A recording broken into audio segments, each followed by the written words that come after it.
Bharatiya Janata party की राष्ट्रीय सचिव और महाराष्ट्र की पूर्व कैबिनेट मंत्री पंकजा मुंडे के पहली बार बालाघाट आगमन पर स्थानीय भारतीय जनता पार्टी कार्यालय में प्रेस वार्ता का आयोजन किया गया, जिसमें प्रधानमंत्री नरेंद्र मोदी के नेतृत्व में केंद्र की भारतीय जनता पार्टी के 9 वर्ष पूरे होने पर सरकार की उपलब्धि को लेकर पंकजा मुंडे के द्वारा मीडिया से चर्चा की गई।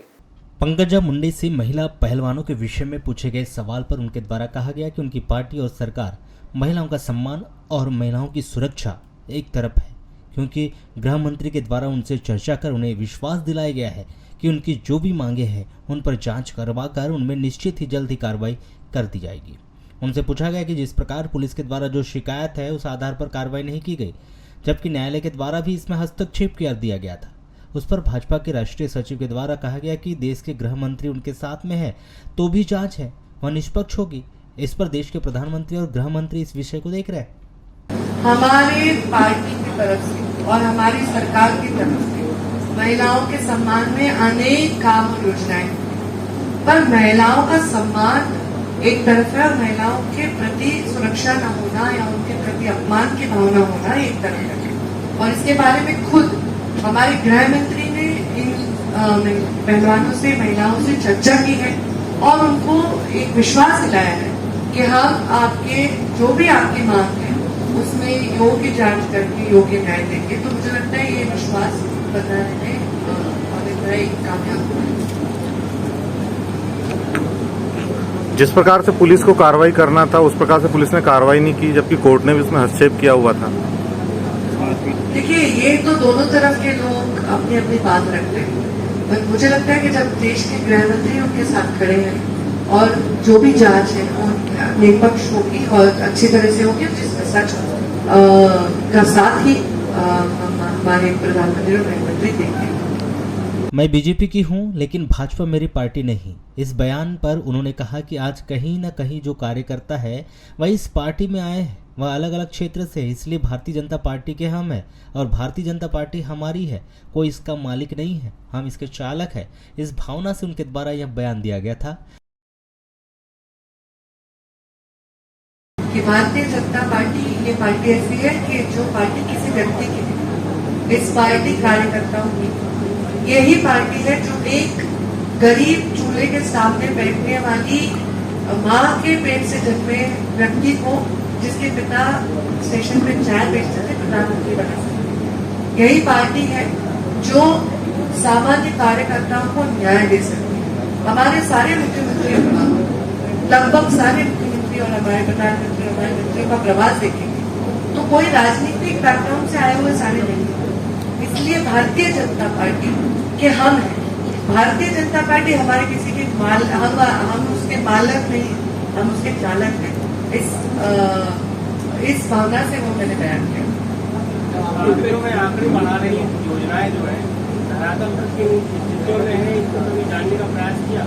मध्य प्रदेश में आयुष्मान योजना के अंतर्गत 2000 करोड़ से अधिक अस्पतालों का भुगतान बाकी है, जिसकी वजह से गरीबों को उपचार नहीं मिल पाता। देखिए, ये आपने सही सवाल पूछा।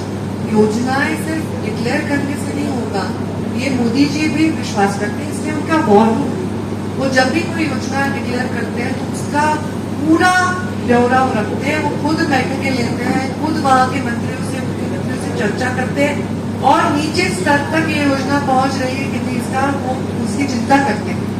और कुछ योजना में ऐसा हो सकता है क्योंकि ब्यूरोक्रेसी लेवल पे या नीचे के प्रशासकीय लेवल पे कुछ योजनाओं में कहीं ब्लॉकेज हो सकता है, तो उस बारे में लोगों से चर्चा हमने की है, अपने कार्यकर्ताओं से पूछा कि सिर्फ हमें आपने नहीं बताना, सिर्फ हमें ये नहीं बताना है कि यहाँ पे क्या हुआ है। अड़चने हैं वो भी जाननी है, उसको पूरी तरह उन अड़चनों को दूर करने के लिए प्रयास करें। वहीं जिस प्रकार से उनके द्वारा सरकार के द्वारा चलाई गई योजनाओं को बनाया गया, किंतु आज कहीं ना कहीं सभी योजनाएं धरातल पर लागू नहीं हो रही है। इस विषय पर उनके द्वारा बताया गया कि योजना सिर्फ चलाने से नहीं होगा, क्योंकि मोदी जी के द्वारा जब योजनाएं संचालित की जाती है तो उनका योजनाओं का पूरा ब्यौरा बनाया जाता है और वह खुद उन सभी योजनाओं की मॉनिटरिंग करते हैं। उन्होंने यह भी कहा कि कुछ योजनाओं में ऐसा हो सकता है कि वह धरातल तक नहीं पहुंच पा रही होगी, वह प्रशासनिक लेवल पर कुछ त्रुटियां हो सकती है, उस पर ध्यान दिया जाएगा। भाजपा में चल रही जिले से लेकर प्रदेश स्तर तक गुटबाजी को लेकर पूछे गए सवाल पर पंकजा मुंडे के द्वारा कहा गया कि भले ही कुछ समय के लिए संगठन में थोड़ा अंतर देखने को मिलता होगा, किंतु जैसे ही चुनाव आते हैं तो सभी एक हो जाते हैं और जो कार्यकर्ता इस प्रकार के गुटबाजी में रहते हैं उनके जेनेटिक में कुछ ना कुछ अलग होता है। इस प्रकार की बातें कहकर पंकजा मुंडे के द्वारा चुनाव में एक साथ मिलकर सरकार बनाने की भी बात कही है। मुझे पूरा विश्वास है सरकार इसके बारे में जल्द ही और अच्छा निर्णय करेगी। इसमें जो भी मुद्दा विरोधकों को मिलने की कोशिश वो कर रहे हैं, वो मुझे नहीं लगता उसमें सफल हो पाएगा। आप मध्य प्रदेश के साथ प्रभारी है, प्रदेश में असंतोष का माहौल है भाजपा में, इसको किस तरह से देख रहे हैं आप? इतना लगातार देखिए, भारतीय जनता पार्टी के कार्यकर्ताओं का पक्ष, भारतीय जनता पार्टी के कार्यकर्ताओं के कूद में राष्ट्रभक्ति है, राष्ट्र प्रेम है, अलग उनका कुछ जेनेटिक्स में अलग कुछ है। और वो कार्यकर्ता ऐसे हैं कि जब चुनाव आता है तो सब एकजुट होकर एक मुट्ठी की तरह बनकर काम करेंगे, मुझे विश्वास है। और यहाँ के जो हम प्रभारी के नाते और यहाँ के जिला के प्रभारी और यहाँ के नेता इन चीजों पर पूरा ध्यान देकर इनको सुलझाने की जरूर कोशिश करेंगे। हाल ही में चालू की गई महिलाओं के लिए लाडली बहना योजना चलाई जा रही है और 1000 रुपए की राशि पात्र महिलाओं के खाते में डाल दी गई। इसे आगामी चुनाव को देखते हुए विपक्ष के द्वारा प्रलोभन की बात पर पंकजा मुंडे के द्वारा कहा गया कि जिस प्रकार से सरकार के द्वारा लाडली लक्ष्मी योजना, कन्यादान योजना, लाडली बहना योजना चलाई जा रही है, यह योजना मध्य प्रदेश में बनी है और जो सरकार के द्वारा जनता के लिए कार्य किया जाता है वह क्या चुनाव को देखते हुए किया जाता है क्या?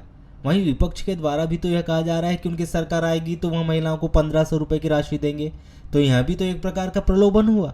तो फिर उनके द्वारा क्यों यह बात फैलाई जा रही है? आगे वो लोग प्रलोभन नहीं दे रहे क्या?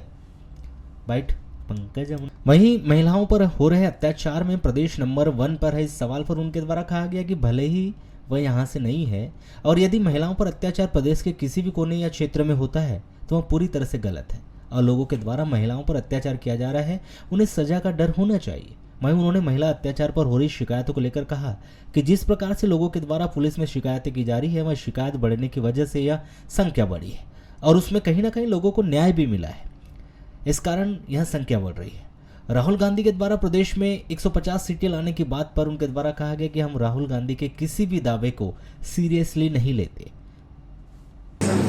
मैडम, अभी जो लाडली बहना योजना में जो 1000 रुपए की राशि महिलाओं को दी जा रही है, इसको लेकर विपक्ष कह रहा है कि चुनाव को देखते हुए प्रलोभन दिया जा रहा है। देखिए, लाडली लक्ष्मी जब बना, लाडली उसके बाद कन्यादान जो बनी, ये योजनाएं जो बनी है ये मध्य प्रदेश में बनी, ये तो पूरे देश में बच्चियों का जन्म दर बढ़े इसके लिए योजना बनी, उसकी शुरुआत यहाँ से।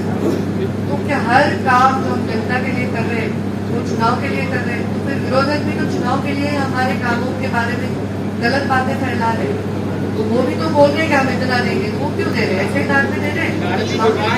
लाडली बहना योजना में एक बड़ी विसंगति है, जो महिला अविवाहित है और उस उम्र की पात्रता रखती है लेकिन उसको इस योजना का लाभ नहीं मिल पा रहा। ये घोषणा भी मुख्यमंत्री जी ने की है कल और मैंने सुना और मुझे लगा कि ये खुद ही उन्होंने बात किया कि क्या प्रश्न है और उसकी योजना में उनका भी समावेश कर दिया। प्रदेश मैं यहाँ की सहप्रभारी भी नहीं हूँ, चाहे महिला अत्याचार कहीं और हिमाचल भी हो, महाराष्ट्र में भी हो, तो गलत ही है। महिला अत्याचार क्यों हो रहा है वो इम्पोर्टेंट है कि सजा के डर लोगों में होना चाहिए। महिलाओं के ऊपर अत्याचार करने वाले को सजा का डर होना चाहिए, इसलिए कानून सक्षम बनाया। हमारे प्रधानमंत्री ने अगर अल्पवयीन महिलाओं के ऊपर अत्याचार हुआ तो फांसी तक शिक्षा देने की निर्णय लिया है। और ये महिला अत्याचार का जो नंबर है वो कभी कभी हमको लगता है कि अत्याचार बढ़े हैं, पर नहीं, मुझे लगता है लोग इसके बारे में बोल रहे हैं, पुलिस की तरफ जा रहे हैं और ज्यादा से ज्यादा रजिस्टर हो रहे हैं और उनको न्याय मिल रहा है, उसको इस तरह से देखना जरूरी। पंकज जी, राहुल जी कहते हैं कि मध्य प्रदेश में 150 सीटें जीतेगी कांग्रेस, इस दावे को आप कैसे लेते हैं? जैसे उनके हाथ दावे को लेते हैं वैसे ही लेते हैं, इसको बहुत सीरियसली नहीं लेते।